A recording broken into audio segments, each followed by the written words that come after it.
बिस्मिल्लाहिर्रहमानिर्रहीम। अर्रहमान। से भी बात करो पहले तो वो सुनने के लिए रेडी हो जाते हैं, लेकिन जो सबसे पहला स्टांस है वो यही है हर किसी का कि मैं ठीक हूँ और मेरा शौहर गलत है या मेरे इन लॉज गलत हैं, और इस पॉइंट पे किसी तरह भी आने को तैयार नहीं कि मेरी भी कोई गलती हो सकती है या नहीं। वो पहले ही स्टार्ट कर देते हैं सारी बातचीत के मैंने हर तरह की एफ़र्ट करके देख ली। आप उन्हें मैंने पहले दिन ये ना कहें कि वो गलत हैं या उनकी भी गलतियां हैं। पहले दिन उन्हें यही इंसेंटिव दें, उन्हें कहें कि आप अल्लाह के आगे पेश होके इसे सुन लें। मैं माफ़ करने पे ज़ोर देता हूँ कि अपना दिल साफ़ करें, माफ़ करें, क्योंकि एज ए डॉक्टर मेरी वो जो डॉक्टर की ट्रेनिंग हुई है ना, और इंटेंसिव केयर का जो मैंने काम बहुत ज़्यादा किया और अल्लाह ने फिर मुझे उधर भेज दिया है। तो इंटेंसिव केयर में या आईसीयू में मसला ये होता है कि आपके पास टाइम बड़ा कम होता है। ठीक है, पेशेंट बहुत ही क्रिटिकल स्टेट पे होता है, तो आपको जो एक्शंस लेने होते हैं वो भी फ़ौरन लेने होते हैं और आपको रिजल्ट्स भी क्विक चाहिए होते हैं, आपके पास टाइम इतना नहीं होता। वो मेरी आदत बन गई है, शायद मेरी पर्सनैलिटी में, शायद दुआ कराते हुए भी मेरा ये होता है कि ये बंदा 7 दिन नहीं अभी ठीक हो जाए या ये ज़रूर ही ठीक हो। ठीक है, और इसके रिज़ल्ट्स, चूँकि बाबा ने मुझे कहा कि तुमने ये गौर करना है शुरू में ही, मैं जो रिज़ल्ट्स मुझे मिले एज ए डॉक्टर, देखें एक डॉक्टर के तौर पे, आईसीयू डॉक्टर के तौर पे तो वो बहुत ही हैरान कुन रिज़ल्ट्स थे ना, कि हमने ये एंगल देखा, सोचा ही नहीं था। तो सूरह रहमान सुनने से या कलाम सुनने से किसी को शिफा हो रही है और मेडिकल रिपोर्ट्स ठीक हो रही हैं, तो वो अव्वल तो यानी 99 डॉक्टर्स तो वो करने भी तैयार नहीं होते थे, या करने में शाये भी थे, या मजाक उड़ाते थे, या मेरा भी उड़ाते थे, और अभी भी उड़ाते हैं, अभी भी उड़ता है। गौर करने पे, उसमें सोचने पे भी तैयार नहीं, सुनने पे भी तैयार नहीं थे। लेकिन मैं अपनी एक धुन में शुरू हुआ और चंद डॉक्टर्स ने मेरे साथ, उन्होंने भी कोऑपरेट किया, उन्होंने भी बताना शुरू किया। अब वो जो रिजल्ट्स आ रहे थे तो हमारे लिए एज ए डॉक्टर तो वो बहुत हैरान कुन थे ना, और मैं उन्हें यानी आंखें ऐसे खोल के या बाबा जी को बड़ी हैरानगी से बताता था कि ऐसे बाबा जी वो कैंसर की रिपोर्ट ठीक, बाबा जी वो सी वायरस ठीक हो गया। वो बाबा जी ऐसे सुनते थे जैसे कि फिर क्या हुआ अगर हो गया तो। ठीक है, अब मैं भी, मतलब मेरे लिए अब रूटीन की चीज़ हो गई, उससे तो मेरे लिए नई चीज़ थी। अब उन्होंने अचानक, गुरु थे, उस्ताद थे, ऐसे उस्ताद थे कि उन्होंने थोड़ा ही अरसे के बाद, महीने दो के बाद ही, जब मैं बहुत ही उन्हें बार बार, मेरी एक्साइटमेंट होती थी तो उन्हें तो नहीं होती थी, तो उन्हें तो पता था मैं बिलीव के उस लेवल पे अभी नहीं था, और डॉक्टर भी वैसे ही था, यानी मेरे लिए तो डॉक्टर ही सब कुछ थी, तो मेरे लिए एक नया चैप्टर खुल रहा था। उसमें उन्होंने अचानक एक नेक्स्ट स्टेप करा दिया। तो उन्होंने कहा कि जो नहीं ठीक होते उनका भी तो मुझे बताया करो ना कि वो क्यों नहीं ठीक हुए।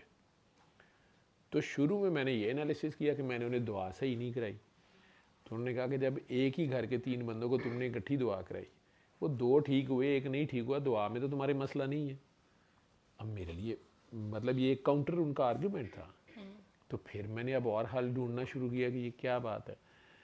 फिर उन्होंने किसी को मेरे सामने कहा कि सूरह रहमान में तो नक्स नहीं है। जब उसने कहा मैं ठीक नहीं हुआ, तो उन्होंने कहा सूरह रहमान में तो नक्स नहीं है, ना सूरह रहमान बनाने वाले में नक्स है, हाँ सुनने वाले में कहीं मसला रह गया।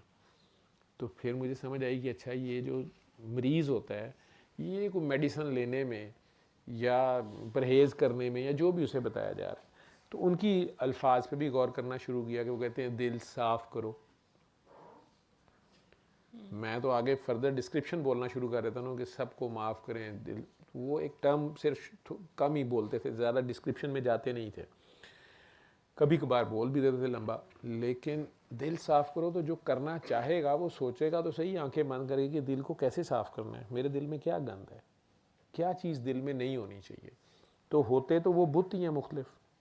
ठीक है, तो वो दिल में ख्याल आता था कि अच्छा ये बुत तोड़ने हैं, नफ़रत के, हसद के, कीने के, बुग़्ज़ के, गिलों के, शिकवों के, शिकायतों के, हुस्न के, जवानी के, नेकियों के, पारसाइयों के। उसमें वो एक चीज़ मिल गई मुझे कि अच्छा जी, वो बंदे में सुनने में मसला होता है। फिर एक दिन एक बंदे को उन्होंने दुआ कराई और कुछ दिन के बाद वो फैमिली आई तो वही बात हुई कि उनमें से जो मेन बंदा जिसकी डिज़ीज़ कुछ वियर्ड सी थी, बात तो मुझे बहुत डिटेल में याद नहीं, लेकिन जो आर्ग्यूमेंट जो मुझे उन्होंने किया या ट्रेनिंग का पार्ट था मेरा या मैंने जहाँ से सीखा कि वो बंदा तो ना ठीक हुआ, जो कि मेडिकली मुझे पता था कि वो डिज़ीज़ ठीक नहीं हो सकती, तो वो तो ना ठीक हुआ, लेकिन बाकी लोग ड्रामेटिक उनके रिजल्ट्स थे। अब बाबा जी उनसे कुछ बात करते रहे और उनकी आदत भी थी कि वो स्पेसिफिक बंदे को तो समझा देते, बाकियों को पता भी नहीं चलता था। जब वो चले गए तो मैं कहा कि बाबा जी वो बंदा तो इतना प्यार कर रहा था, इतना आपकी इज्जत भी और उन सबको लेके भी आने वाला वो था, तो उसके मानने में तो कोई मसला नहीं लग रहा, वो तो मान रहा है इस थेरेपी को और सारे। तो बाबा जी ये खुद नहीं ठीक हुआ। तो हंस के उन्होंने एक लफ्ज़ बोला, बड़ी दर्द था उनकी उस एक्सप्रेशन में, बड़े दर्द से कहते हैं, काका बाबा लोग माफ़ नहीं करते, वो तो माफ़ करता है, लोग माफ़ नहीं करते। अब मुझे ये भी नहीं समझ आई कि इसके भी दो मीनिंग हैं, लेकिन मैं वाकई एकदम से मेरी खिड़की खुली कि वाकई वो तो रहमान है, वो तो कह रहा है यार तुम आओ मैं माफ़ तुम्हें कर रहा हूँ, तो इसका मतलब है ये बंदा नहीं माफ़ कर रहा। और मैं आपको बताऊं कि उस बंदे को कुछ 6 साल बाद मैं बाबा जी पर्दा कर गए, मैं सऊदीया चला गया, मैं वापस आया और 6 साल बाद उसकी मुलाकात होती है। और उस वक्त दुआ सेशन लाइव नहीं होता था, वीडियोस भी अभी नहीं लगाते थे, तो वो साहब किसी के साथ किसी से सुन के सर्विसेज अस्पताल में कि डॉक्टर है, तो वो आईसीयू में बताता है और ये वो, तो वो उन्हें मेरा नाम पता चल गया तो वो मिलने आ गए। अब वो मिलने आए तो उन्होंने बैठे बैठे बातों में हंस के कहा कि डॉक्टर साहब आप वाकई अभी तक यही कर रहे हैं। तो मैंने कहा क्यों, इसमें क्या है, मतलब रिजल्ट्स हैं, मतलब मुझे समझ नहीं आई उस बंदे की। तो मुझे कहता है कि आपको वाकई समझ आए कि क्या है। मैंने कहा मुझे समझ का क्या मसला है, मुझे समझ नहीं आ रही थी कि वो क्या कहना चाह रहे हैं। तो उनकी आंखों में एकदम आंसू आया और वो कहते हैं कि आपको पता है मैं भी ठीक हो गया हूँ। तो मैं बड़ा हैरान हो के कहा कि क्या मतलब है। तो मैंने कहा कि वो ना मैंने माफ़ कर दिया।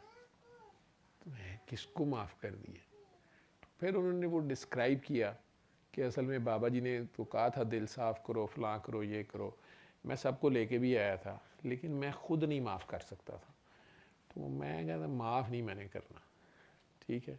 लेकिन अभी ये जो मैं आंटी उनकी थी, ये आंटी ने मुझे बताया कि सर्विसेज में डॉक्टर साहब हैं, तो उनके बेटे को वो जीबी सिंड्रोम उसे बोलते हैं, उनका बेटा जो था वो सारा पैरालाइज हो गया था, जो खातून जो जिनका मरीज़ था दाखिल उनकी कोई रिलेटिव थी।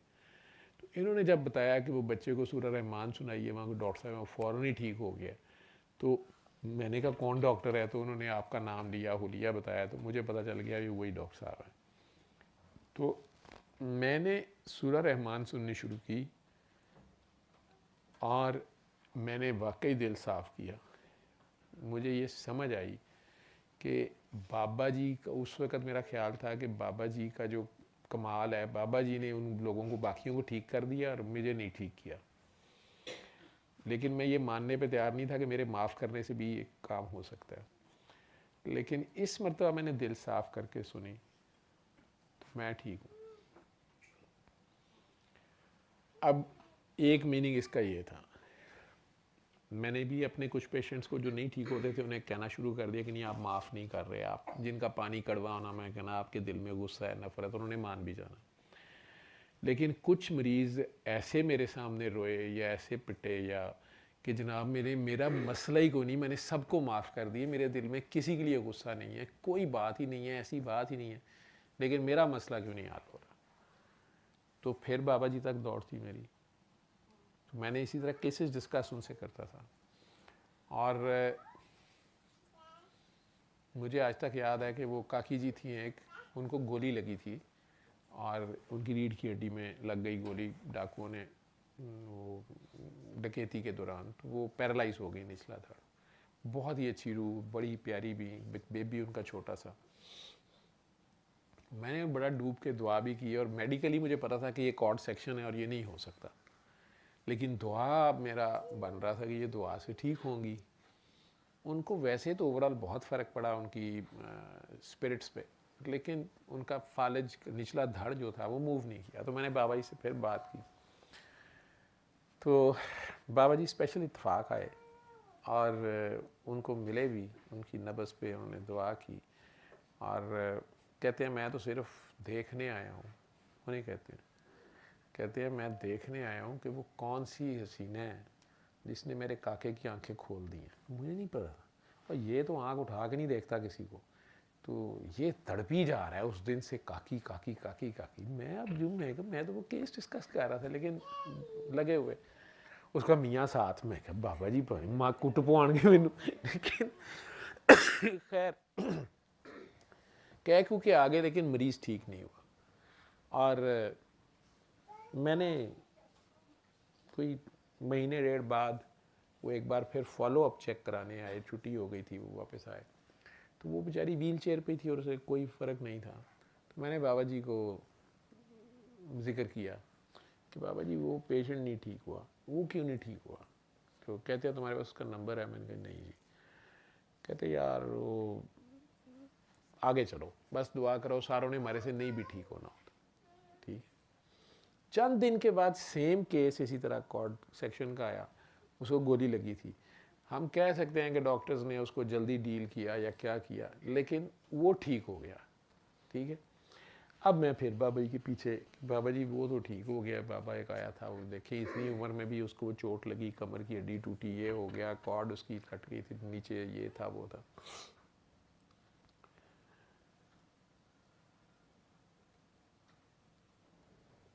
मुझे उन्होंने मंसूरा हॉस्पिटल भेज दिया।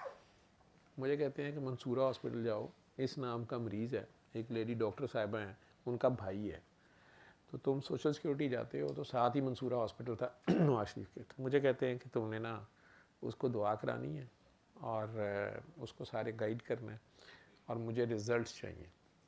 अच्छा, इस तरह कभी कहा नहीं था उन्होंने। इकबाल साहब आज तो नहीं आए हुए, ये गेट पे जो ड्यूटी कर रहे होते हैं, इकबाल से मैंने बात की, इसने मुझे कहा हाँ जी वो तो हमारी डॉक्टर है, उसका भाई है, फेफड़े में टीबी थी और वो उसकी रीढ़ की हड्डी में भी गई हुई थी, उससे पैरालिसिस भी था, वो पस जा भी नहीं रही थी, पाइप डला हुआ था, काफ़ी सीरियस हालत थी। मैं खैर गया, मैंने दुआ कराई। अच्छा, अब उस मरीज़ पे ना, हालांकि बाबा जी ने मुझे टास्क दिया हुआ था, उस मरीज़ को दुआ कराते हुए मेरा दिल ना करे दुआ कराने को, मतलब मेरी वो दुआ बने ना, मेरे वो कभी मैं अपने आप को अंदर से गालियाँ दूँ कि ये मेरी जो डॉक्टरी है ना, ये मुझे तंग कर रही है, मेरी अक्ल जो है ना वो कह रही है कि ये सारे मोरे गले हुए हैं, इसकी कॉर्ड पकड़ी हुई है, इसकी टांगें भी नहीं ठीक होनी, इसके जो है पानी जो है आ रहा है, ये इतना रोज़ का आ रहा है, इसको ड्रग रेजिस्टेंट टीबी है, तो ये ठीक ही नहीं होनी है। और उस वक्त ये दवाइयाँ आती भी नहीं थी जो अब टीबी की कुछ दवाइयाँ आ रही हैं ड्रग रेजिस्टेंट की, तो मैंने कहाँ ठीक होना है। तो मैं शायद इसलिए दुआ नहीं करा। फिर मैं अपने आप को लान तान करूँ कि नहीं, ये जो है ना कैंसर ठीक हो सकता है, फलाना मरीज़ ठीक हो सकता है, ये भी ठीक हो सकता है। तो मुझे बाबा जी ने हुक्म दिया था 3 दिन करानी है दुआ। अब मैंने एक दिन तो वहाँ जाना था तो मैंने करा दी, अगले 2 दिन मुझे स्पेशली मॉडल टाउन से वो 10 किलोमीटर जाना होता था और उस बंदे को मैंने दुआ करानी, और वो आगे से सख्त आवाज़ार मेरे सर पे एहसान कर रहा होता था। बहन उसकी बहुत ऑब्लाइज्ड थी, डॉक्टर साहिबा जो थी उन्होंने बहुत मतलब शुक्रिया अदा करना, बेचारी ने रोना, लेकिन वो मरीज़ साहब मैं कहता हूँ कि लीस्ट ऑफ द कंसर्न थे कि कोई बंदा उनके लिए मॉडल टाउन से आता है और ये कर रहा है। खैर मैंने 3 दिन करा दी, फिर मैंने इकबाल की ड्यूटी लगा दी। बाबा ने कहा कि इकबाल को कहो तुम्हें फीडबैक दिया कर। आई थिंक वो 6वां-7वां दिन था तो बंदा मर गया। अच्छा, अब इकबाल ने मुझे बताया कि जी वो मर गया। तो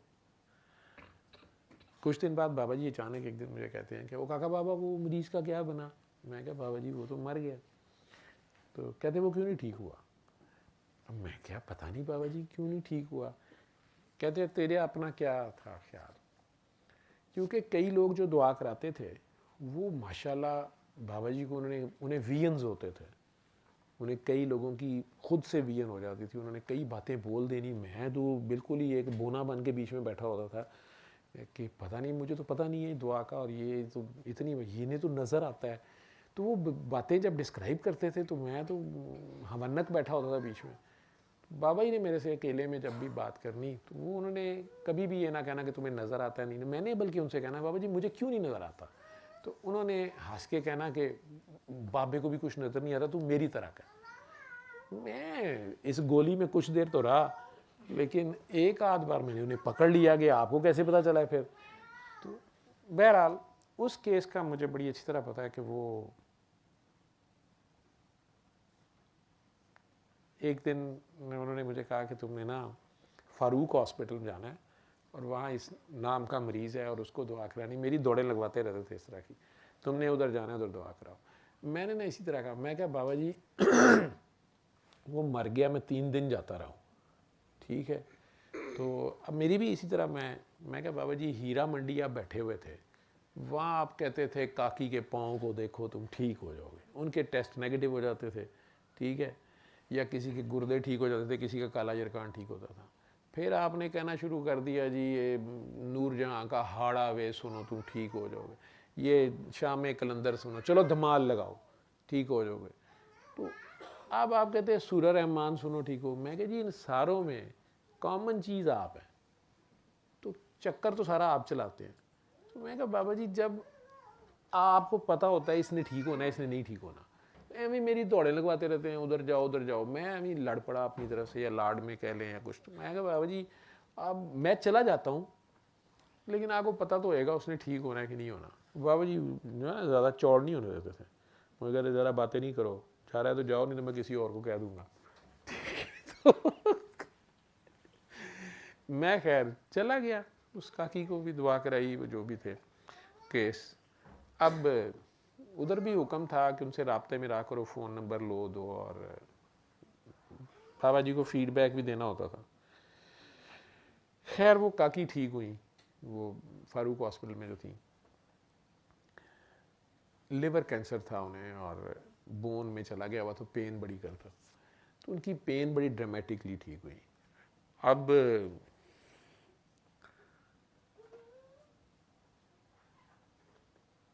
कुछ दिन बाद बाबा जी के पास बैठा हुआ था, तो वो काकी का भाई, वहाँ कोई महीना डेढ़ बाद की बात होगी, वो वहाँ बैठा हुआ और उसने बड़ा प्यार से मेरे से मिला। तो वो बाबा जी को बात कर रहे थे, मैं चुप करके बैठा रहा। थोड़ी देर बाद जब बाबा जी ने बात ख़त्म की तो मैंने उससे इसी तरह पूछा, मैंने कहा बहन का क्या हाल है। तो कहते वो तो आपको नहीं पता, वो तो अल्लाह को प्यारी हो गई हैं, आज हफ्ता हो गया। मैं बड़ा कब, मैं कहा यार वो तो बिल्कुल ठीक हो गई थी। तो कहते हैं हाँ जी बस वो पता नहीं वो सोई हुई है, चली गई हैं अल्लाह के पास। तो डॉक्टर्स कहते हैं शायद कोई क्लॉट आ गया, कुछ आ गया, बहरहाल वो चली गई है। मैंने बाबा जी को देखा तो बाबा जी ने कोई उस वक़्त कमेंट नहीं दिया कुछ भी। बाद में मुझे याद आया कि वो रात को सारे चले गए, मैं ही बाबा जी के पास बैठा हुआ था, तो मैंने ये केस छेड़ दिया। तो उस दिन बाबा जी अपनी तरंग में थे, मुझे कहते हैं काका बाबा जो केस तुम्हें फंसे हुए हैं ना, तुम्हारे दिमाग में फंसे हुए, इसके जवाब तुम्हें मिल जाएंगे, मेरे से लेने हैं तो मैं दे देता हूँ, मानना तुमने वही है जो तुम्हारे अंदर से आएगा, तुम्हारे सामने आएगा। मैं नहीं भाजी मैं आपको मैं कैसे कह रही हूँ, मैं नहीं मानती। कहते नहीं वो लर्निंग जो है ना तेरी वो खुद कराता है, वो खुद कराएगा, तो तुम्हें जवाब मिल जाएगा। लेकिन मैंने तुम्हें एक दिन कहा था ना लोग माफ़ नहीं करते, तो मैंने कहा बाबा जी ये लोग माफ़ नहीं कर रहे थे, वो लड़की तो बड़ी ज़बरदस्त ठीक हुई थी। कहते नहीं उसकी तो मौत देखो ना, वो मर्जुल मौत था, उसने जाना ही जाना था, बाकी उसकी तकलीफ़ ख़त्म हो गई, वो तुम्हारे सामने थी बिल्कुल ठीक ठाक, लेकिन अपने वक्त पे उसने जाना था, वो तो उसने जाना ही था। तो अब तुम डॉक्टर जो मर्ज़ी बहाना बना लो कि अब उसको DVT हो गई है, उससे पल्मोनरी एम्बोलिज्म हो गया, वो उससे मर गई है, जो भी है, लेकिन वो कैंसर की दर्द उसकी ठीक थी, जो भी उसके मसले मसाइल थे वैसे कुछ हो गया। तो मुझे कहते हैं वो सुकून में थी कि नहीं। मैं कहा बाबा जी मैंने इतना जो है ना पुरसकून चेहरा वो बड़ा कम देखा है उस लड़की को, मैं दुआ भी की थी और सारा, और फ़ोन पे मेरे से उन्होंने बात भी 1-2 बार की, तो वो आगे दुआ कराना शुरू हो गई थी, लेकिन एकदम से वो भाई ने उसने बताया कि वो फौत हो गई हैं। एक ये केसेस मुझे याद रहते थे, वो लड़का मुझे मंसूरा वाला याद रहा। तो फिर मैंने 1-2 बार बाबा जी से बात की, तो बाबा जी ने मुझे हंस के कहना कि मैंने तुझे कहा ना लोग माफ़ नहीं करते। अच्छा मैं क्या बाबा जी वो मेरा उसको दुआ कराने को क्यों दिल नहीं कर रहा। उस पर फिर थोड़ी देर बैठे रहे और बाद में कहते हैं काका बाबा उस बदबख्त ने किसी की आह ली हुई थी, उसे कोई माफ़ नहीं कर रहा था। फिर मुझे पता चला कि ये दूसरा पार्ट है कि कोई और भी आपको माफ़ नहीं कर रहा, तब भी आपकी जान नहीं छूटती है। आप किसी की आह ले बैठे होते हैं, किसी की डॉक्टर अपना टिल लगा लेते हैं, अपनी बेस्ट दवाई दे लेते हैं, काबिल इलाज मर्ज़ होता है। टीबी काबिल इलाज मर्ज़ है ना, उसका इलाज भी है, सारा कुछ है, ट्यूब भी उसको डली हुई, पस भी, डायग्नोसिस भी हो गया, तशखीस भी हो गई, बंदा मर गया, इम्प्रूव नहीं हुआ, तकलीफ़ नहीं ठीक हुई उसकी, तकलीफ़ उसे सख्त थी। वो मतलब वो इतना, वो जो मेरे साथ भी आवाज़ार बात करता था, इस चीज़ को बॉदर नहीं करता था कि मैं कहाँ से आया हूँ, मतलब उसको किसी चीज़ पे अब फेथ था ही नहीं, वो अपनी तकलीफ़ में था और होपलेस था यूँ कह लें। तो उसको कोई फ़र्क इन चीज़ों को वो मानने पे तैयार नहीं था, या उसका ये ख्याल था कि जब डॉक्टरी से कुछ नहीं हो रहा, टीकों से नहीं हो रहा, तो ये मुझे क्या सुना रहे हैं। बहन उसकी बेचारी बहुत तड़पती थी। वो डॉक्टर साहिबा मुझे मिली, इकबाल साहब ने कोई इनके भाई की शायद शादी थी, तो इन्होंने मुझे बुलाया, मैं वहाँ गया, तो वो चूँकि इनके साथ कुलीग रही हुई थी, वहाँ कहीं आई हुई थी, और बाबा जी के पर्दा करने के भी 2-3 साल बाद उन्होंने मुझे पहचान लिया, मिली, और बड़ी वो ऑब्लाइज तब सी भी थी, मैंने तो चेहरा नहीं उन्हें पहचाना, उन्होंने मुझे याद रखा हुआ था, तो उन्होंने कहा आप आते थे और सारा डॉक्टर। तो मैंने कहा कि आपके भाई का ना मुझे लगता है, मैं इकबाल से बात कर बैठा था, तो मैंने ना इकबाल को कहा, मैं कि यार उसने ना किसी की आ ली हुई थी, बाद में बाबा जी से सुनने के मैं उसे कह दिया, इकबाल ने कहीं उनसे बात कर दी हुई थी। तो मैंने उन्हें ऐसे ही कहा, मैं क्या वैसे मैं आपको बताऊं, वो आपका भाई जो था ना, वो शायद उसने यकीन से नहीं सुना मैं इस तरह बात कर रहा। तो वो मुझे आगे से कहती है, नहीं डॉक्टर साहब वो ना, आपको तो अब बात का पता चल गया, मुझे इकबाल ने बताया, तो उसने ना मेरी, उसने बददुआ ली हुई थी। मैं चुप कर गया, मैं ये डायरेक्ट ही हो गई हैं और ख़ुद ही कह रही हैं। तो बड़ी हॉरिबल सी उन्होंने स्टोरी सुनाई कि उसने एक लड़की से शादी की, बेबी भी हुआ, फिर उसे जलील किया, पता नहीं डाइवोर्स दे दी कि दी नहीं कि क्या किया, दूसरी शादी की, फिर उसको भी छोड़ा। अजीब व गरीब सी उसकी कहानी थी, एडिक्शन में था और वो सारा, और इल्ज़ाम उन दोनों पे, झूठे को इल्ज़ाम लगा लूँ कि उन्हें उसने तलाक़ें की, उनके जेवर बेच के खा गया, शायद नशे के चक्कर में क्या था। तो वो बेचारी खुद ही शुरू हो गई। तो उन्होंने कहा कि वो इकबाल साहब ने मुझे बताया था कि आपने उन्हें कहा है कि उसने किसी की आ ली हुई थी, तो आ तो उसने ली हुई थी, उसने ऐसे ऐसे वो आपको तो मैंने नहीं बताया था। तो मैं उन दोनों भाभीयों के घरों में गई थी, मैंने उनसे माफ़ियाँ भी मांगी थी, उन्होंने दरवाजे बंद कर दिए, उनका दफ़ा हो जाए यहाँ से। तो डॉक्टर साहब वो था तो सही ऐसे, तो वो मैंने लर्न किया, ठीक, कि वाकई वो तो रहमान है। तो रहमान तो कह रहा है तुम आओ मुझे पुकारो, मैं तुम माफ़ करूँगा, मैं तुम्हें, लेकिन जो बंदों के मामलात हैं वो बंदे आपस में नहीं छोड़ते। तो जब तक बंदे नहीं छोड़ते फाइल नहीं क्लियर होती। वो कहता है ये फाइल अभी मेरे पास ना लाओ, ये जब तक आपस में नहीं निपटते। तो वो एक दूसरे की आह ने कई बार पकड़ा होता है किसी को, ठीक है, और या हम जैसे किसी को माफ़ नहीं कर रहे, हम लेट गो नहीं कर रहे, तो जोर तो हमारा भी लग रहा है ना, तकलीफ़ में तो हम भी हैं। तो अगर हम वो छोड़ दें, खुद को ज़ीरो कर दें, मैंने कहा ना अपनी नफ़ी कर दें, अपनी ईगो की नफ़ी कर दें, वो मैं है ही नहीं यार, अच्छा तेरी मखलूक है, अगर वाकई आपको उससे इश्क है तो फिर जिससे इश्क होता है उसकी तो हर चीज़ से इश्क होता है ना, ठीक है। लैला की गली का तो फिर कुत्ता भी प्यारा होता है। तो जब आप उसकी खातिर माफ़ करते हैं, प्यार करते हैं उसकी गंदी मंदी मखलूक से भी, तो उसे तो फिर बहुत ही प्यार आता होगा आपको। लेकिन अगर आपने उसकी मखलूक को ही तकलीफ़ दी हुई हो और आप उस पर शर्मिंदा भी ना हो और हठ धर्मी पे अड़े हुए हों या फने खां फिरौन बने हुए हों, ठीक है, तो आपको ये भी सेंस नहीं आती कि मैं अभी माफ़ी मांग लूँ, मैं कब्र के किनारे पे पहुंचा हुआ हूँ, या मैं उस बंदे से माफ़ी मांग लूँ। वो आपकी अकड़ नहीं आपको करने देती। मतलब फिरौन को मैंने देखा है, वो मूसा अलैहिस्सलाम से माफ़िया मांगने पे आ गया था, ठीक है, लेकिन हमारे ऐसे लोगों को मैंने देखा है कि वो गलती हो गई है, उस गलती पे गलती करते रहते हैं, लेकिन उस कंसर्न्ड बंदे को जाके नहीं कहते कि यार हमसे गलती हो गई है, तो हमें माफ़ कर दे, ठीक है। तो बंदा ही नहीं आपको जान छोड़ रहा, तो वो फिर आपकी जान निकले कैसे, बंदा फंस जाता है। वो कोई इस तरह का खिचड़ी पक जाती है। फिर एक साहब थे म्यो हॉस्पिटल में, तो बाबा जी ने मुझे कहा कि उन्हें हार्ट की वार्ड में और जाओ।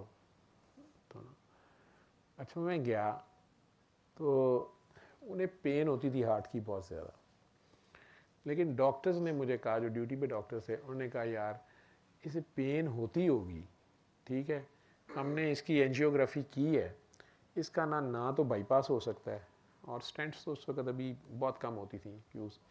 तो उन्होंने कहा ये ना इसको नशे की आदत पड़ गई है मॉर्फिन की इंजेक्शन की। तो हमें लगता है कि अगर इसको दिन में 4 बार दर्द होती है ना, तो 4 बार जो है ना ये सिर्फ टीका लगवाने के लिए भी करता है। मतलब डॉक्टर्स इतने बाजार आए हुए थे। मैंने खैर उसका सारा केस देखा एज ए डॉक्टर भी, मैं चूँकि कार्डियोलॉजी मेरा बड़ा पैशन था, मैंने वो ECG और वो सारा देख के मैंने उनसे डिस्कस किया दोबारा। मैं कहा यार उसकी ECG में भी चेंजेस आती हैं और हार्ट रेट हर चीज़ उसकी हो जाती है, ये सिर्फ एडिक्शन से तो नहीं हो सकता। उनमें से क्या जो समझदार सीनियर तो ने कहा नहीं बात आपकी ठीक है, लेकिन हमें लगता है कि ये मॉर्फिन एडिक्ट हो गया है, क्योंकि वो मॉर्फिन ही लगाते थे उसे पेन के लिए। खैर मैंने उस बंदे को बड़ी पेन में देखा, लेकिन हैरान कुन बात ये थी जो वो डॉक्टर्स आर्ग्यू कर रहे थे, वो ये कर रहे थे कि यार पेन होती है इसकी, ये शिकायत करता है, ये इसके चेहरे से पता है, इसका BP फॉल करता है, इसका मॉनिटर अलार्म करता है, ECG ख़राब होती है, लेकिन तुम इसको ना अभी देखो, अभी तुम आए थे तो उस वक्त इसको दर्द हो रही थी, ठीक है, लेकिन तुम्हें इसके चेहरे से लगता है। मैं क्या हाँ, उनके चेहरे से नहीं लगता कि ही इज सो सिक, ठीक है, वो आराम से लेटा हुआ है।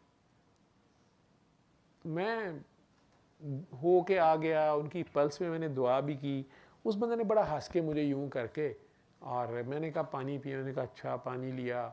मैंने देखा उसको दुआ करते हुए झटके लगे 2-3 बार, और मैंने कहा बड़ी दुआ इसने की है, लेकिन ECG उसकी ख़राब की ख़राब, बल्कि ज़्यादा ही ख़राब हो गई। खैर मैं आ गया, तो अगले दिन बाबा जी से मिलना था, तो बाबा जी का मुझे बल्कि इत्फाक ही फ़ोन आया कि तुम कहाँ हो। तो मैं कहा जी मैं इत्फाक हूँ। कहते हैं वहाँ पे तुम्हारे पास इस नाम के कोई पेशेंट आए हैं। मैंने कहा जी बाबा जी मेरे पास ICU में दाखिल हुए हैं, उनके गुर्दे फेल हैं, तो मुझे कहते हैं ध्यान से इलाज करना, वो अल्लाह का बंदा है। अच्छा, मैं बाबा जी ने कम ही कभी को बात करते थे। अब मैंने उनको देखा, ठीक है, चेहरा वाकई उनका बहुत ही प्यारा था, बड़ा ही पुरस्कून चेहरा था उन साहब का भी, लेकिन हैरान कुन बात ये थी कि उनका यूरिया 350 से ज़्यादा था, क्रेटनिन उनकी 12 से ज़्यादा थी, उनके पास से यूरीमिया की स्मेल नहीं आती थी बिल्कुल भी, और ये मेरी नर्सेज और डॉक्टर्स ने भी नोट किया, ठीक है, और ना उनका सांस खराब होता था, बस आराम से बैठे हुए थे। रिपोर्टें बहुत हॉरेबल थी, ठीक, और हंस के कही जाएंगे मैं तो आपके पास 4-5 दिन रहने आया हूँ, और वो 4-5 दिन ही जिंदा रहे। और बाबा जी आए तो बाबा जी से वो बिल्कुल हंस के मिले बड़ी अच्छी तरह, और कोई जानने वाले थे बाबा जी की, दोस्ती थी कोई है क्या। तो बाबा जी मुझे कहते हैं, मैं क्या बाबा जी ने सूरह कहते हैं ना सूरह मानना सुनाना। मैं कहा जी वो हमने लगाई हुई थी तो वो हंस रहे थे, लेकिन सिस्टरों ने मुझे कहा इनका BP ज़्यादा हो गया। तो कहते हैं कि हाँ यार लेकिन तुम पूरे ICU में लगाते हो। मैंने कहा जी पूरे ICU में हम ऊँची आवाज़ में लगाते हैं। कहते हैं कुछ नहीं भी सुनने वाले होते वॉकमैन रखो, तो इंडिविजुअल सुनाया करो, और इनको ये भी तुम्हारी स्टडी का केस है। फिर मुझे उसमें पता चला इन दोनों बंदों से, उनका भी मुझे बाबा जी ने बताया, जिन्हें वो डॉक्टर समझ रहे थे कि मॉर्फिन की आदत पड़ गई। बाबा जी ने कहा वो बंदा भी जो है वो मजजूब है, और वो अपनी जो है ना यकसुई में वो इतनी करीब उसके चला जाता है, उसकी दर्द और वो सारा कुछ है, लेकिन वो छोड़ता नहीं तार। तो दर्द सिर्फ तो डॉक्टर लगाते हैं ना उसे टीके या जो भी उसको होता है, लेकिन वो अपनी धुन में है, लेकिन अल्लाह का बंदा है, आजमाइश में है। तो मुझे कहने लगे ये दोनों आजमाइश में। मैं वो डिस्कस करना शुरू हो गया ना कि बाबा जी वो लगते नहीं है हार्ट के पेशेंट हैं, लेकिन रिपोर्ट्स उनकी हॉरेबल हैं, और ये किडनी का पेशेंट है। तो मेरे नॉन मुस्लिम जो नर्सेज पे थे उन्होंने भी कहा कि ये इनसे कुछ स्मेल नहीं आती, कुछ सांस खराब नहीं होता, देखने में नहीं लगता कि ये कार्डिक पेशेंट किडनी का पेशेंट है, या इन्हें कोई तकलीफ़ है, या इनकी सांस खराब है, या इन्हें कुछ भी है। और वो 5वें दिन बड़े आराम से, मैंने कहा मैं जाना है, वो चले गए। तो ये एक अलहदा ब्रीड पता चली कि जो अल्लाह के बंदे होते हैं उन पे वही बीमारी, उनकी भी रिपोर्टें ख़राब हैं, लेकिन वही बीमारी उनकी आजमाइश होती है। वो आजमाइश वाले जो होते हैं उनमें कोई कह लें कि उनके पास मैंने गिला शिकवा नहीं देखा, मैंने उनके पास सब्र देखा। वो बड़े सब्र में होते हैं, और उनसे अगर आप बात करें तो वो उनकी यूजुअली उन लोगों का मैंने ज़्यादातर जवाब सुना है, अल्लाह मालिक है, ठीक है जो उसकी मर्ज़ी। मतलब इस तरह होते हैं, ना कंप्लेनिंग होते हैं, ना ज़्यादा चीखें मार रहे होते हैं। आप रिपोर्ट्स देख के परेशान हो रहे होते हैं डॉक्टर के तौर पे कि यार ये इसी की रिपोर्ट्स हैं, लेकिन उन्हें मैंने सब्र के साथ देखा है। वो आजमाइश वाले होते हैं। एक वो होते हैं जो मज़लूम तो होते हैं, लेकिन अब वो अपनी ज़िद में फंसे होते हैं, इंतकाम में, उसमें कहीं अपनी जान पे भी जुल्म कर रहे होते हैं और तकलीफ़ में होते हैं। वो माफ़ कर दें, अगर जान छुड़ा लें बेहतर हो जाते हैं। एक वो होते हैं जो किसी पे जुल्म कर बैठे होते हैं और उस पर ना शर्मिंदा होते हैं, ना माफ़ी मांगने पे तैयार होते हैं, या आह ले बैठे होते हैं। उन्हें मैंने इंतहाई मिजरी में देखा है। और हालांकि वो आजमाइश वालों को भी मैंने देखा कि उतनी रिपोर्टें उनकी ख़राब होती हैं, लेकिन दोनों में फ़र्क ये होता है कि वो आजमाइश वालों को अल्लाह याद होता है और सब्र उनके पास होता है। बहुत साबिर, आप उन्हें देख के आपको नहीं लगता कि ये इतनी तकलीफ़ में है बंदा, इसकी रिपोर्ट्स ऐसी हॉरेबल होंगी। उसके बदले में वो जो बदबख्त होता है, जिसने किसी आह ली होती है या कोई जुल्म कमाया होता है, उसको मैंने तकलीफ़ में भी देखा होता है। उसको देख के आपको कई बार चीखें निकल जाती हैं कि हाय ये क्या है, और यूजुअली उस पर आप फिर दुआ नहीं होती, ठीक है, या उल्टा गुस्सा आना शुरू हो जाता है दुआ कराते हुए या कुछ करते हुए, और वो आगे से चीखम धाड़ मचा रहा होता है या चीख रहा होता है कि बचा लो मुझे, हाय मेरे ये होने लगा है, वो होने लगा है, आप उल्टा गुस्सा चढ़ रहा होता है। एज ए डॉक्टर आप उसे कवर करना पड़ता है, लेकिन मैंने ऑब्ज़र्व किया कि वो ऐसे होते हैं। मैं उन्हें लेबल तो नहीं करता, कहता कुछ नहीं हूँ, लेकिन मुझे पता होता है कि इसके ऊपर रिज़ल्ट आना नहीं है। हाँ, मैं उसे हिंट्स देने की कोशिश करता हूँ, जैसे मैं दुआ में कहता हूँ कि यार अल्लाह से ये कहो कि अगर मेरे से भी किसी का दिल दुख गया है, अगर कोई मुझे माफ़ नहीं कर रहा, अगर किसी की आह ने मुझे पकड़ा हुआ है, ये सारी मेंटल सजेशंस है ना, कि वो सोचने में मजबूर हो जाए कि हाँ यार वैसे वो फलां का मैंने दिल दुखाया था, उसका मैंने हक मारा हुआ, उसने मुझे बद्दुआएं दी थी, उस पर मैंने जुल्म कमाया था, शायद इसे शर्मिंदगी हो जाए। अब अगर शर्मिंदगी होगी तो ये तौबा की तरफ उसका पहला स्टेप है। साथ में कह देता हूँ कि अब अल्लाह से कहो कि या अल्लाह मेरी नेकियां उसको दे दे, लेकिन मुझे उससे माफ़ी ले दे। अगर वो बंदा दूसरे मुल्क चला गया या मर ही गया, या बाप की गुस्ताखी इसने की हुई है, या माँ का दिल दुखाया हुआ है, वो मर गए हुए हैं, अब इसको कहाँ से जान छुड़ाए इसकी, ठीक है, या किसी बहन का बेवा को उसको जलील किया हुआ, उसके माल पे कब्जा किया हुआ है, उसको भी जलील किया हुआ है, वो चली गई है कहीं, अब कहाँ से ये माफ़ी मांगता फिर है। तो पहले उसे एहसास गुनाह तो हो, एहसास गुनाह के बाद अगर उसमें शर्मिंदगी पैदा होगी, अल्लाह दिल पे बैठा होता है ना, उसे पता होता है, तो अगर वो उस अनदेखे अल्लाह को मानेगा उसके सामने, और उसे पता होगा कि यार ये मेरे अल्लाह ये माफ़ी लेके दे सकता है, और उसे ईमानदारी से कहता है कि या अल्लाह अगर मेरी को नेकियां दे के जान छूटती है तो या अल्लाह मेरी जान छुड़ा दे। लेकिन वही बात आई कि पहले वो माने तो सही ना, हम्बल तो हो, और अगर मेरी नेकियां थोड़ी हैं तो या अल्लाह उस बंदे के गुनाह मेरे खाते में लिख दे। पहले कौन से इधर तकलीफ़ तो है ही है, लेकिन चाहे गुनाह उसके मुझे दे दे, लेकिन मुझे बंदों से माफ़ी ले दे। अब बंदों से माफ़ी अगर उसे मिल गई तो फिर रहमान को पुकारे, वो तो रहमान है, उसके लिए क्या मसला। तो अगर आजिज़ी से उसके आगे पेश हो जाएगा, बंदों से क्लियरेंस करा लाया है फाइल, ठीक है, तो रब ने तो की मसला, ने तो घुग्गी मारनी है। माँ तो माफ़ कर ही देती है। आप कितने बड़े गुनाह करके आ जाते हैं, वो बाकी बहन भाइयों के सामने लानत तान करके भी कल ही हो, कहती जब दफ़ा हो पई रोटी खा, तो वो तो करता ही है, रहमान भी है, करीम भी है, ठीक है, गफूर भी है। तो वो इन चक्करों में ये दुआ की डिस्क्रिप्शन है और ये वो सारी चलाकियाँ मैं इस चक्कर में कर रहा होता हूँ पहले दिन ही।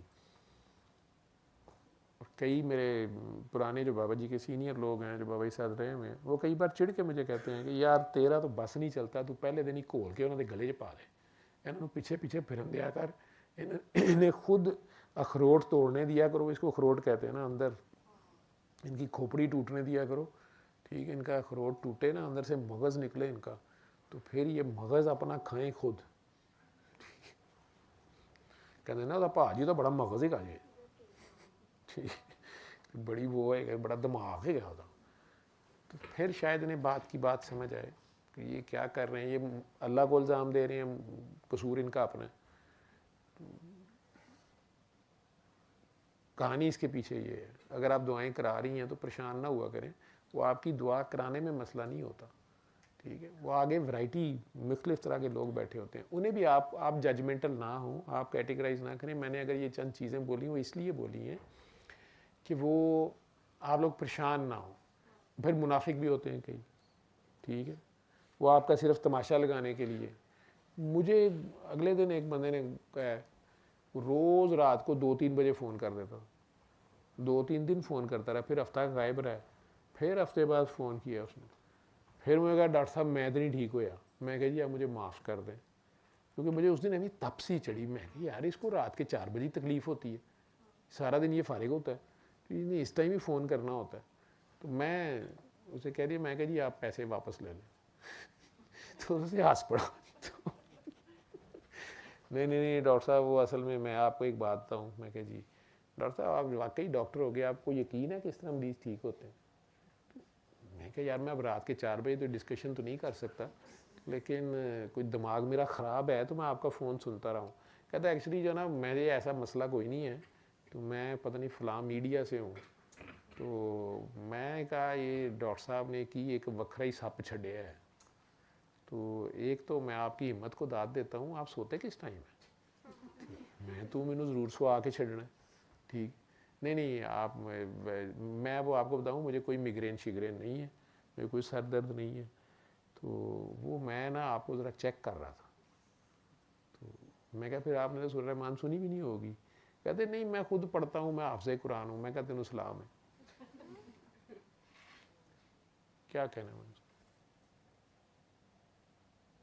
तो हाफ़िज़ कुरान है, वो फिर इंज ही है जिमें खोते ते समान लदे है, किताबां लाइब्रेरी पूरी लदे हो, तो खोता भी PhD है, तो की हो सकता है।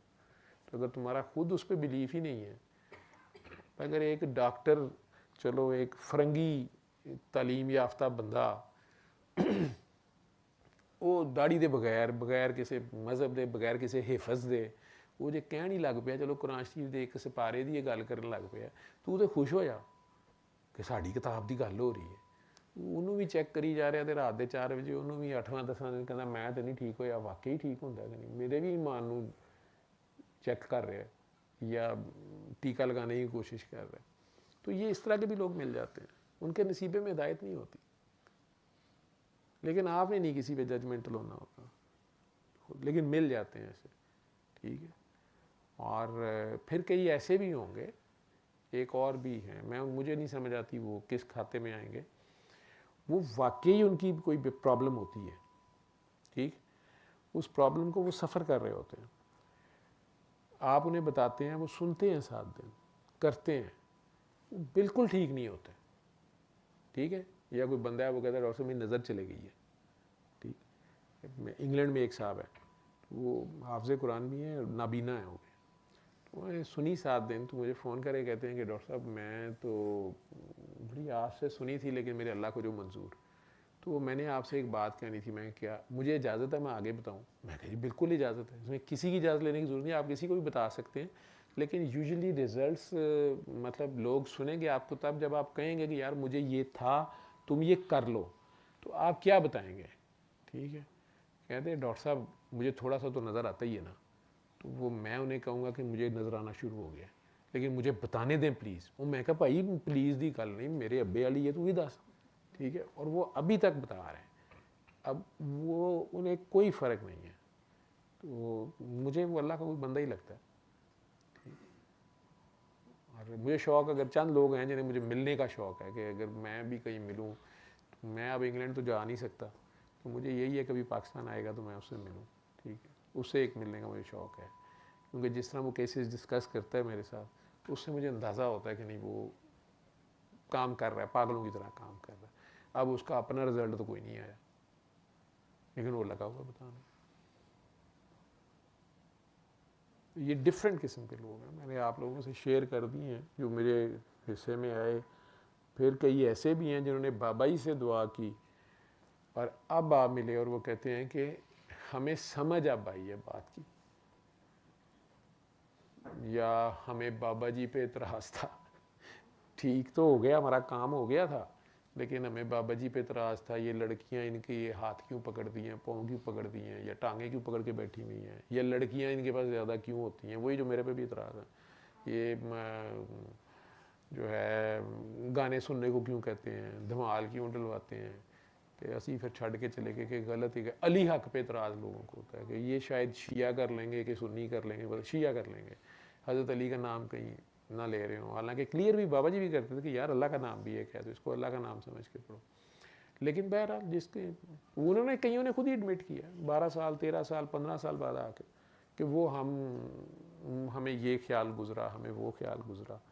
लेकिन अब फिर दोबारा कहीं फंसे, फिर सूरह रहमान ही सुनी, अल्लाह ने रिजल्ट्स दे दिए ज़बरदस्त किस्म के, वो ढूंढते ढांढते पहुंच गए। तो उनमें से भी फिर बहुत कम होते हैं जो आगे बताते हैं, कुछ के पास लेम एक्सक्यूज़ होता है, हमें मिलता ही कोई नहीं है। ठीक है, फिर मैं कहता हूँ चले आप मखलूक खुदा की वैसे खिदमत करें। हाँ हाँ डॉक्टर साहब बताएं क्या करना है। डॉक्टर साहब अगर कोई बच्चियों की शादियाँ करनी है तो हमारे पास पैसे हैं, हमारे शादी हाल हैं, हम अरेंज कर देंगे। या डॉक्टर साहब आपके हॉस्पिटल में हम डोनेशन दे देते हैं। वो मैंने एक दो बार वहाँ की, व्हील चेयर्स मंगवाई या ये स्ट्रेचर, दूजे दिन अस्पताल का ही हमला खा गया। ठीक, मरीज़ों को फिर कुछ नहीं लभदा पाया। मैं कहा यार ये अजीब जुल्म है। तो फिर अब मैं कहता हूँ खुले आम कहता हूँ, सरेआम सारों को कहता हूँ कि यार नहीं ना तुम्हें कोई मिलता तो शौकत खानम वालों के ना किसी भी लेबॉर्ट्री में जो उनकी लेबॉर्ट्री है उधर जाके ना अपनी ज़कात सदका खैरात जमा कराया करो। तुम बड़े सेठ हो ना, वो जी हम बच्चियों की शादियाँ कर देंगे। मैं कहा तुम वो भी करो लेकिन शौकत खान में पैसे जमा कराओ, पता तो है ना मरीज़ों का भला हो जाएगा। मेरे अपने हॉस्पिटल की वार्ड के बच्चे डॉक्टर्स कई बार मेरे से नाराज़ होते हैं, सर आप डोनेशन नहीं लाते। ठीक है, तो अभी आईसीयू का भी मुझे तो कह दिया उन्होंने कि आप चले आईसीयू को हेड करें लेकिन फ़ंड आपने खुद ही अरेंज करने हैं। एहतियात है, इसका मतलब यही है जो आप समझें।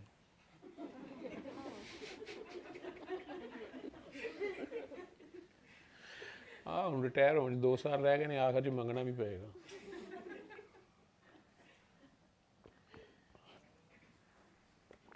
लेकिन मैंने तो शौकत खानम की जमा करा, पता तो है ना कि वहाँ लगते हैं, वहाँ जमा करा दिया करें, बल्कि कराया करें। वाकई पेशेंट्स वहाँ बहुत ज़्यादा होते हैं जिनको, और जेन्युइन उनकी, मैं एज ए डॉक्टर गवाही देता हूँ कि मैंने देखा है उनका रिकॉर्ड। वो पेशेंट्स बताते हैं कि हम इतने साल से हमारा इलाज हुआ है, मेरे से एक पैसा नहीं लिया गया, और बहुत महंगा इलाज है ये। फिर उनकी पूरी डिग्निटी के साथ, उनको बड़ी बात है। अल्लाह उस बंदे को सेहत तंदरुस्ती दे और मज़ीद ईमान की ताकत दे, कामयाब व कामरान करे। जी एक लास्ट क्वेश्चन जल्दी करें, वो और बड़े मरीज बस बैठे एक हैं। लास्ट क्वेश्चन ये है कि मैं जैसे एनएलपी प्रैक्टिस करती हूँ, कोचिंग कर रही हूँ, मेरे पास जो क्लाइंट आते हैं ना, ये तो भी एक ब्रीड होती है, सूरह रहमान भी करना है नाल अपना सब भी छड़ी हाँ, जाना। लेकिन ये नहीं मुझे समझ आती कि मेरा इतना बिलीव है दुआ पे, तो मेरा कोचिंग करने को दिल ही नहीं करता। नहीं मेरा एनएलपी आप चार्ज करती हैं या फ्री कर रही होती हैं? नहीं, चार्ज चार्ज कर रही सेशन का होती हैं, होता है, सेशन लेकिन करती मुझे हैं। ऐसा लगता है कि दुआ से ही ठीक हो जाएगा। नहीं लेकिन फिर आपने वो एनएल पैसे तो एनएलपी के लेने हैं ना आपने, तो जब अगर आप नहीं रोजी रोटी भी नहीं, कमाने, यही मैं कह रही मैं हूँ। क्लिनिक करता हूँ तो मैं अपनी फ़ी लेता हूँ वहाँ पे, 7 सूरह रहमान का बता देता हूँ। ठीक है, बल्कि आपके आर्मी की अभी वो खातून शायद देख रही हो, वो उन्होंने अपनी बेटी को लेके आई थी मेरे पास, उनके मियाँ की शहादत हो गई थी कर्नल साहब की, तो वो सीएमएच जाती होंगी बेटी को कहीं दिखाने, तो उनकी बेटी के कुछ मसले थे, तो साइकोलॉजिकली वो डिस्टर्ब थी, वो खुद उन्हें भी पता था, लेकिन वो बच्ची की उस दिन ज़िद थी कि मुझे ये भी है ये भी है। बच्चे आजकल गूगल में बैठ के पढ़ लेते हैं, और जी वो सीएमएच में वो ध्यान से नहीं देखते जैसे बच्चों का होता है, और आप मुझे मेरे टेस्ट कोई नहीं कराता और ये वो, तो मैंने वो सारे टेस्ट लिख दिए। साथ उसे कहा कि बेटा आप ये जो साइकेट्री की दवाई खा रही हैं ये खाती रहें फ़िलहाल, और लेकिन आप टेस्ट करा लें ये, ठीक है। अब वो वहाँ गए, वहाँ जाके उन्होंने डॉक्टर साहब किसी को दिया कि जी हमारे ये टेस्ट करा दें, तो अब वहाँ उन्होंने ये डिस्क्रिप्शन नहीं दी कि इस बच्ची को हार्मोन्स का भी मसला है या रेगुलर मेंसेस है या फ़लाँ प्रॉब्लम है या फ़लाँ प्रॉब्लम है। वहाँ तो बस ये कहा जी वो डॉक्टर साहब हैं, ये भी बड़े डॉक्टर साहब हैं। अब उन्होंने नुस्खा देखा तो उसके ऊपर एक साइड पे मैंने विटामिन लिखे हुए, साथ लिखा हुआ कि एंटीसाइकोटिक्स अपनी जारी रखें जो आप ले रहे हैं, और नीचे मैंने उसे लिखा हुआ कि आपने दुआ करके पानी पीना है, और शायद कसीदा बुर्दा शरीफ सुनने को मैंने लिखा हुआ था। तो उन्होंने कहती, उन्होंने बड़े गुस्से से फाइल फेंकी, उन्होंने कहा कि डॉक्टर साहब ने करो दम दरूदी करान, ये सब फालतू टेस्ट लिखे हुए हैं। मैं क्या आपने उन्हें बताया नहीं कि इसको ये कंप्लेंट्स हैं? तो उन्होंने कहा नहीं डॉक्टर साहब, उन्होंने इतना टाइम ही नहीं दिया, बल्कि वो बहुत बोले उन्होंने बाकी भी डॉक्टरों को कहा कि ये देखो क्या जहालत है, इतनी लिस्ट लिखी हुई है, तो इस बंदे को कोई जो भी है ये दम दरूद ही करे। तो मैं कि चलो शुक्र है उन्होंने बरूद मेरे अल नहीं चलाता, ठीक है। तो फिर उन्होंने खुद ही हंस के कह दिया कि वैसे आपके भी हॉस्पिटल के प्रिंसिपल थे, तो वो फलां साहब को आप जानते हैं? तो मेरी हंसी निकल गई। मैंने कहा वो मेरे बहनोई हैं। तो मैंने कहा जी अच्छा। तो कहती हूँ उन्हें भी आपका पता चला तो उन्होंने बड़ा माइंड किया, तो उन्होंने कहा उस पागल के पास क्या करने गई थी? तो ठीक है, ठीक। तो मैंने कहा आपने उनसे पूछना था कि वो मेरे इस हॉस्पिटल से प्रिंसिपल लगे थे, बड़े अच्छे नफीस आदमी हैं, मैं कहा मेरे साथ क्रिकेट खेलते रहे। तो मैंने कहा उनसे पूछे वो वहाँ से ट्रांसफ़र क्यों हो गए थे? कहती डॉक्टर साहब वो क्या बात थी? मैं क्या पता नहीं। बच्चों ने महफिल नात रख ली ना, साल के बाद होती है, तो उसमें उन्होंने मुझे बुला लिया। उन्होंने कहा कि सर जी आप हमें ये जो कुछ कहते हैं यहाँ पे करा दीजिएगा। मैं भी चला गया। तो वहाँ पे जाके पता चला कि प्रिंसिपल साहब जो हैं उन्होंने कहा कि नहीं, ये पागल से नहीं ये काम कराना। उन्होंने बाहर से एक मौलवी साहब बुलाए स्पेशली, उन्होंने खलो के कुरान शरीफ खोलिया तो जो 2 घंटे बच्चों को तफसीर पढ़ाती। मुझे नहीं पता था, मैं समझ रहा था मेरी बारी आनी है बाद में। तो जब वो उतरे मौलवी साहब तो मैं स्टेज पे जाके अपनी बात शुरू कर दी। तो वो बच्चे भागे और प्रिंसिपल साहब उठ के चाह दे चले गए, उन्होंने लेके आओ जी चाह पी है। मुझे बड़ा अजीब सा लगा, मैं क्या ना ये है, क्योंकि मैं फास्ट बॉलर होंदा सा तो विकेट कीपर होंदा सी। तो मैं क्या है। तो उतनी देर में बच्चा आके कहता कि सर वो उन्होंने माइंड किया, तो उन्होंने कहा था कि ये ना आए स्टेज पे। मैं खैर तुहानू पता है असी अपनी दुआ करानी सी कराई। उसके बाद मैं आ गया। उन्हें शौक़ था, एक और डॉक्टर साहिबा थी, उन्हें भी प्रिंसिपल बनने का शौक़ था, लेकिन दोनों एक दूसरे को सामने मीठी मीठी बातें करते थे, बड़ी अच्छी तरह मिलते थे। लेकिन वो सेक्रेटेरिएट अपना जोर ला रहे सन, इन्होंने अपना जोर लाया असी, ठीक है। तो फिर दोनों चूँकि मोमिन लोग थे, आपस में तो साफ थे, तो वो दोनों सुबह जो है ना 9-10 बजे बच्चों के सामने ही, तो एक ख़ास बड़ी अच्छी जगह थी, वहाँ बच्चे भी खड़े होकर सेल्फियाँ लेते थे। तो उत्थे एक फ़ोटो खिचाते सन, ठीक है। तो वो कॉलेज में मशहूर हो गया कि रोज़ फ़ोटो सेशन होता है। तो जब आप बच्चों को आप यूज़ करेंगे कि ये पागल है, ये गलत है, ठीक है, बच्चे भी चौड़ हो जाते हैं। तो वो बच्चों का कहीं उन्होंने दाखला शाखला रोक लिया, फाइनल ईयर के बच्चों ने। वो इतने पढ़े लिखे माशाल्लाह समझदार डॉक्टर साहब, वो बच्चियां कमरे च वड़ के चपेड़ा मारियां तो उन्हें ट्रांसफ़र करा दिया। नाले बच्चियां तस्वीरां कढ़ लियां ना, उन्हें कहा आंटी नूं घल्लने आ। बच्चे बड़े खबीस होते हैं ना, वो तो अपनी फोटो खिंच रहे होंगे सन, बच्चे परे हो गए अपनी खिंची जा रहे होंगे। एप्स्टीन फाइल हर जगह ही है ना, एक कैमरा जो हथे आ गया जेड़ा नहीं जिहदी मर्जी वीडियो बनाई जा रहा, तो अल्लाह ही रहम करे। मैंने नहीं तफसील बताई उन्हें, मैं कहा जी भाजी उन्होंने पूछो चले क्यों गए ने।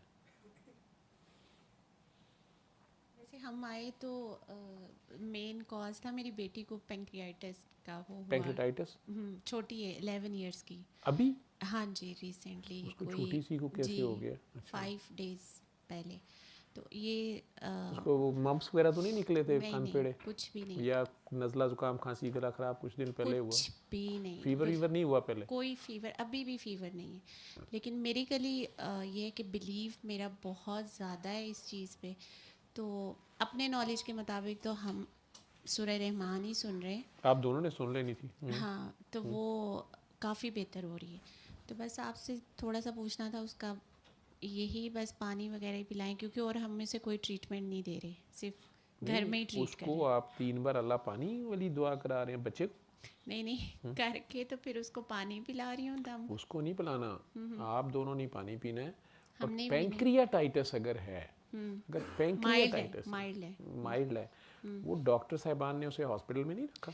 हमने पिछले साल उसको हुआ था तो वो आईसीयू में भी रही थी प्रॉपर। वो पिछले साल भी हुआ था? पिछले अच्छा, साल रिकरेंट पैंक्रियाटाइटिस हो रहा है, ये क्रोनिक में जा रहा है। दोबारा हुआ है तो क्योंकि मैं थोड़ा समझ गई हुई थी तो मैं फिर हॉस्पिटल नहीं लेके गई। पहले से ही आपने उसे नहीं, उसे एक तो पानी कम तो नहीं पीती है, उसे कहीं पानी ज़्यादा पिया करे, पानी भी उसे थोड़ा सा नीम गर्म और शहद डाल के दिया करें। ठीक है, उसको ना पानी में नीम गर्म पानी बॉटल भी साथ दे दिया करें, उसमें शहद 1 लीटर पानी है ना, उसमें 1 चम्मच शहद डाल दें। ठीक है। तो अभी तो नहीं, अभी वो सेटल हो जाए, क्योंकि पैंक्रियाटाइटिस में खाने पीने से समटाइम पेशेंट को वॉमिट आ जाती है।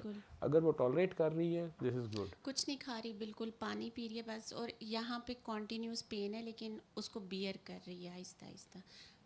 तो 11 साल की है सिर्फ तो, लेकिन उसको ड्रिप श्रिप तो ज़रूरत पड़ेगी अगर वो खा पी नहीं रही तो। पानी का इंटेक, पानी इतनी सी बॉटल है आबे जमजम वाली, उसी का गूंद गूंद पानी पी रही है। वैसे सीएमएच में आईसीयू में रही थी जी, वहाँ पे 16 डेज रही तो पूरा। इस मरतबा उन्होंने टेस्ट किए हैं कोई, या जी उसके टेस्ट अभी कल ही रिपोर्ट्स आई हैं। माइलेज वगैरह हुआ है वो उसका? बहुत रेज हुए हैं। वो रेस थे, तो उसे हॉस्पिटल में तो रख के, वैसे आप दोनों सूरह रहमान सुने, वो ठीक हो जाएगी, ठीक है, लेकिन उसे ड्रिप वगैरह तो लगनी चाहिए। अपेरेंटली ठीक लग रही है। वैसे ठीक है, और कब्ज तो नहीं रहती उसको? नहीं, बस उसे नीम गर्म पानी शहद में वो रेगुलर बना दें। तो इसका अब लाइफ टाइम यही प्रोसेस है।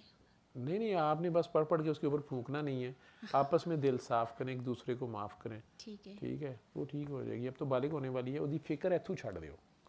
उसकी अम्मी रहे ना आप, उसकी अल्लाह ना बने, 70 अम्मियाँ ना बने। तो मेरे ख्याल आपके साथ वो ज़्यादा अटैच है, तो वो आप जी, तो वो जब आपके पेट में दर्द होती है आप बर्दाश्त कर लेती हैं, वो बेचारी नहीं कर पाती। अम्मी अब्बू में से किसी एक के साथ बच्चा ज़्यादा अटैच हो जाता है, तो वो फिर जो अम्मी अब्बू की हालत होती है वो उसी की होती है। तो उसे यहाँ से आज़ाद कर दें, अल्लाह पे छोड़ दें, अल्लाह बनना छोड़ दें, अल्लाह पे छोड़ दें। अल्लमल कुरआन खलक़ल इंसान अल्लमहुल